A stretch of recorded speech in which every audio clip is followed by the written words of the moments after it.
కామారెడ్డి జిల్లా మాజీ ఎమ్మెల్యే గంప గోవర్ధన్ తన నివాసంలో భారత రాష్ట్ర సమితి డైరీని క్యాలెండర్ ను ఆవిష్కరించారు. ఈ సందర్భంగా మాజీ ఎమ్మెల్యే గంప గోవర్ధన్ మాట్లాడారు. ఎన్నికల్లో కాంగ్రెస్ పార్టీ ఇచ్చిన హామీలను అమలు చేసే వరకు పోరాటం చేస్తూనే ఉంటామని అన్నారు. కాంగ్రెస్ పార్టీ సీఎం రేవంత్ రెడ్డి ఇచ్చిన హామీలను గాలికి వదిలి కాలయాపన చేస్తున్నారని విమర్శించారు. ప్రతి హామీని అమలు చేసే వరకు ప్రశ్నిస్తూనే ఉంటామన్నారు.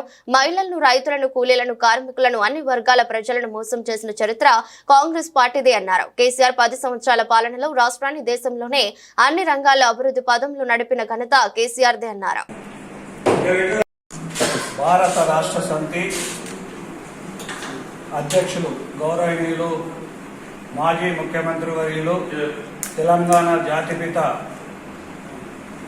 గౌరవశ్రీ కల్వకుంట్ల చంద్రశేఖరరావు గారు పార్టీని స్థాపించి తెలంగాణ రాష్ట్రాన్ని సాధించి తెలంగాణ రాష్ట్రాన్ని 9.5 సంవత్సరాల కాలంలో భారతదేశంలోనే నంబర్ 1 రాష్ట్రంగా తీర్చిదిద్దినటువంటి నాయకుడు కేసీఆర్ గారు ఈరోజు పార్టీ తరపున భారత రాష్ట్ర సమితి తరపున క్యాలెండర్ అదేవిధంగా 2025 సంవత్సరం డైరీని కూడా ఆవిష్కరించడం జరిగింది.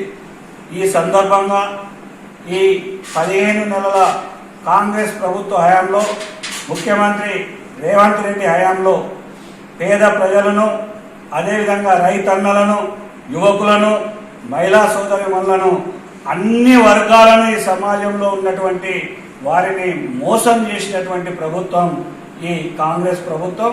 వచ్చే రోజుల్లో ఇప్పటికే ప్రజలు తిరగబడతా ఉన్నారు. ఎమ్మెల్యేలు గ్రామాలు తిరిగే పరిస్థితి లేకుండా కనబడతా ఉంది. వచ్చే రోజుల్లో వాళ్ళు ఏవైతే 420 హామీలు ఇచ్చారో ఆ హామీలు నెరవేర్చేదాకా బీఆర్ఎస్ పార్టీ పోరాటం ఆపదు. కేసీఆర్ గారి నాయకత్వంలో, కేటీఆర్ గారి నాయకత్వంలో పెద్ద ఎత్తున ప్రజల తరఫున పోరాటం చేస్తాం.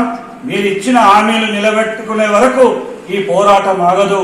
వచ్చే 3.5 సంవత్సరాలు పార్టీ కష్టపడి కార్యకర్తల నాయకులం అందరం కష్టపడి మళ్ళీ కేసీఆర్ గారిని ముఖ్యమంత్రి చేయడమే మా అందరి ధ్యేయం.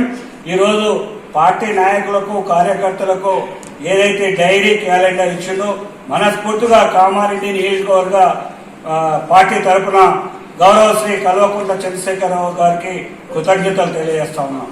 జై తెలంగాణ, జై కేసీఆర్.